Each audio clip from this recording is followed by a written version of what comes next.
Hello, everyone. It's me. Just wanted to give you a quick update. So I'm back from Japan, first of all. That was amazing. I love Japan. Did not want to leave. To see more about my Japan trip, visit my playlist, and the title of it is More Than Credit Travel. And I have lots of videos in there. So as you know, I did not want to do chemo. I don't think anybody wants to do chemo, right?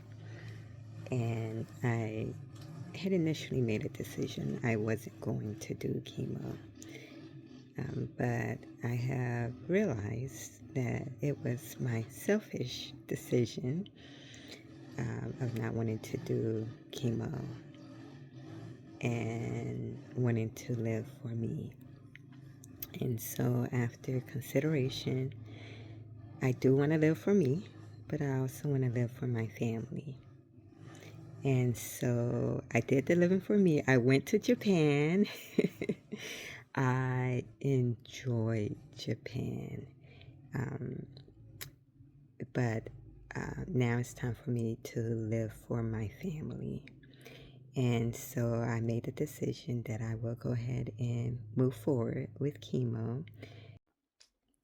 Plus, there's still a little bit of cancer in my blood. And initially, I was like, well, let's just do radiation. Maybe it'll kill the rest of it. But at this point, because I do want to live for my family, I don't want to take that risk because it could spread and put me into stage 4, which brings me to port placement. So I had my port placement yesterday, so it's about 24 hours now since the port placement.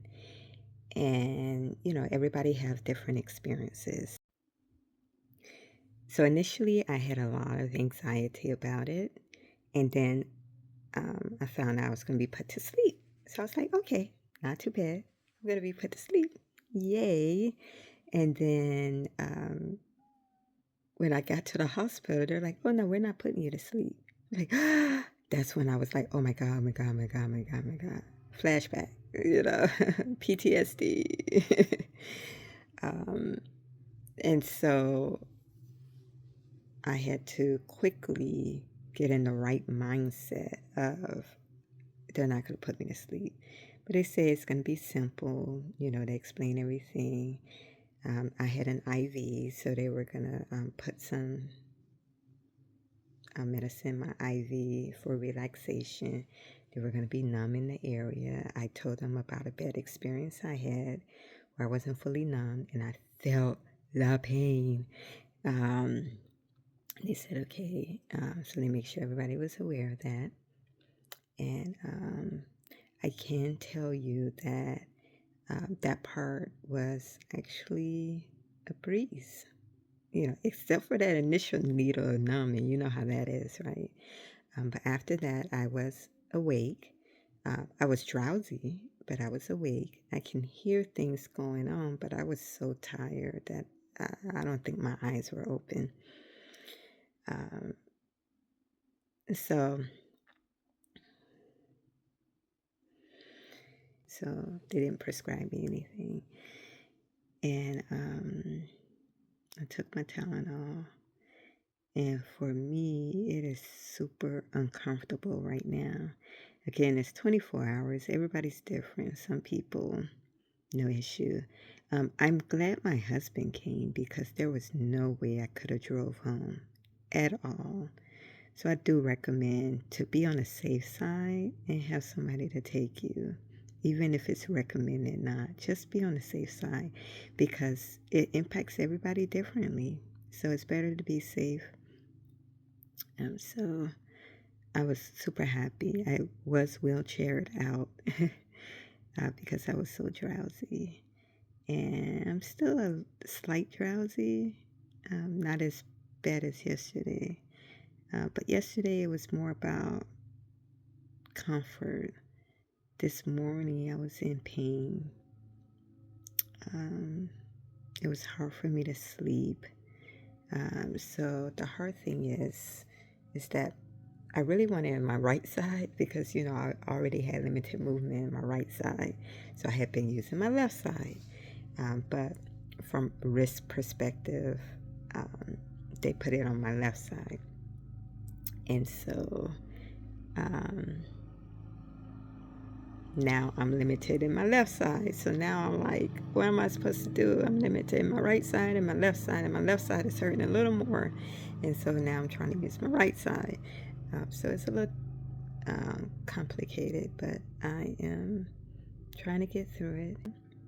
But I just wanted to give an update as to where I'm at. I know friends and family, they are checking on me. I'm tired, so I'm not going to want to really talk. So this is my talk to all of you because I'm going to go back to sleep. I'm tired. I didn't get much sleep. I'm not comfortable. And it's hard because I can't lay on either side now. I'm a side sleeper, so I'm back to my back. It's like starting all over again for my surgery. And I'm tired. And I'm in some pain. I took some Tylenol, so I'm going to go ahead and go to sleep because it's getting better. And yeah, that's my 24 hours with port placement. It's a breeze to some. For me, it was not. Well, the procedure was a breeze, but the post is the difficult. Oh, emotionally, yes. I was very emotional. About 8 hours or so post, I was very emotional. And I didn't feel myself at all. And part of it is because I'm processing a lot. I had my second opinion as well, so processing that, it's just a lot to process. And I got really emotional. I felt like a zombie. My post of the port placement was day and night compared to my post of my surgery. And the surgery was huge, right? My post, I was like, yeah, I'm good. But my post for my placement is like, I'm not good at all. I was so emotional and like just numb of my feelings. And at one point I did cry, and I don't really cry. So for the tears to come down was a lot for me. And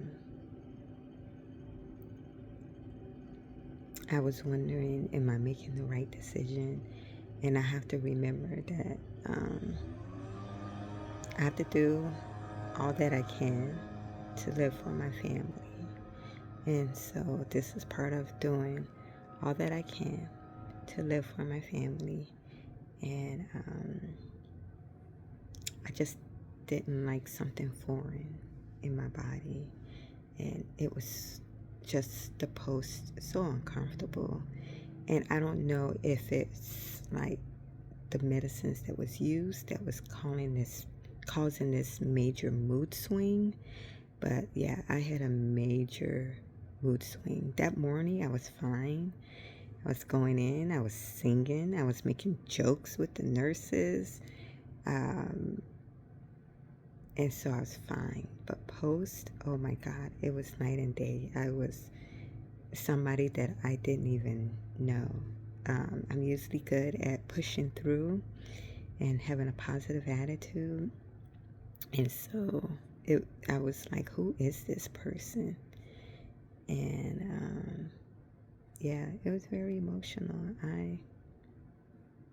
Yeah, it was tough. I'm glad my husband was there. Like I said, it's important because you don't know how the medicines are going to interact with you. So, number one, be on the safe side. Have somebody with you to take you to the appointment, to bring you home. And if you're fine, great. but just in case if you're not, you'll have somebody. All right. Besides that, I'm okay. Now you know how to pray for me now, for my emotions and for this port placement. I'm hoping that in the next few days it gets better. I'll give you another update, but I'm fine. I'll get through it. Oh, I got some watermelon slices that I'm about to eat. So, you guys know I love to eat.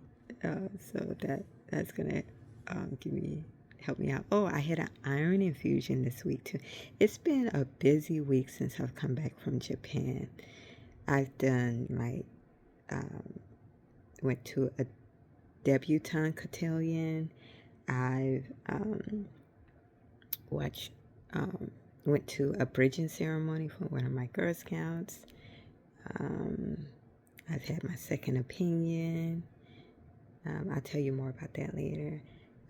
I've had my iron infusion. I had another physical therapy session, which my range of motion is so much better. And I am just super grateful to God for all the strength He's given me to get through the weekend, to get through the week, to get through my trip, and to get me through my next path in this journey. Oh, I forgot to tell you. So chemo is targeted to start next Thursday. And I'll tell you more about that when I'm feeling better. But I'm tired, so I'm about to go to sleep. Oh wait, no, I said I was gonna go get my watermelon. I hope I make it downstairs. It hurts to walk. It hurts to walk. And so just a warning, the next thing I'm gonna do is just show you a picture of the port placement. It's nothing like graphic like my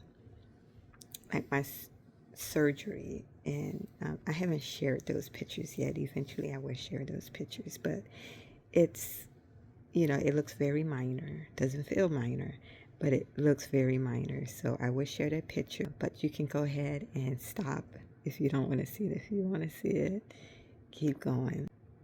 And thank you. Love you all. Next is the picture.